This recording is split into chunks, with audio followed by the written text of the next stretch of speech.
50 years ago, we pioneered a path to the moon. The trail we blazed cut through the fictions of science and showed us all what was possible. It's very pretty out here. Today, our calling to explore is even greater.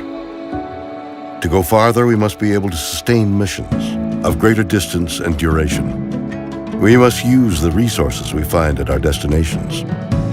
We must overcome radiation, isolation, gravity, and extreme environments like never before. These are the challenges we face to push the bounds of humanity. We're going to the moon to stay by 2024, and this is how. This all starts with the ability to get larger, heavier payloads off-planet and beyond Earth's gravity. For this, we designed an entirely new rocket. The Space Launch System. SLS will be the most powerful rocket ever developed. And with components in production and more in testing, this system is capable of being the catalyst for deep space missions. We need a capsule that can support humans from launch through deep space and return safely back to Earth.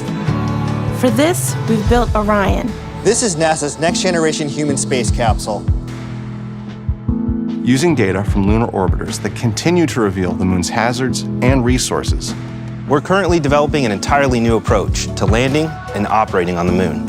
Using our commercial partners to deliver science instruments and robotics to the surface, we are paving the way for human missions in 2024. Our charge is to go quickly and to stay, to press our collective efforts forward with a fervor that will see us return to the moon in a manner that is wholly different than 50 years ago. We want lunar landers that are reusable, that can land anywhere on the lunar surface. The simplest way to do so is to give them a platform in orbit around the moon from which to transition.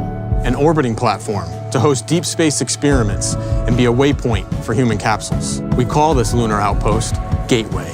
The beauty of the Gateway is that it can be moved between orbits.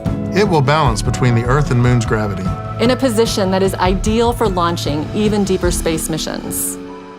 In 2009, we learned that the moon contains millions of tons of water ice. This ice can be extracted and purified for water. It can be separated in oxygen for breathing or hydrogen for rocket fuel. The moon is quite uniquely suited to prepare us and propel us to Mars and beyond. This is what we are building. This is what we're training for. This we can replicate throughout the solar system. This is the next chapter of human space exploration. Humans are the most fragile element of this entire endeavor, and yet we go for humanity. We go to the moon and on to Mars to seek knowledge and understanding and to share it with all. We go knowing our efforts will create opportunities that cannot be foreseen. We go because we are destined to explore and see it with our own eyes. We turn towards the moon now, not as a conclusion, but as preparation, as a checkpoint toward all that lies beyond. Our greatest adventures remain ahead of us. We are going. We're going. We are going. We are going. We're going.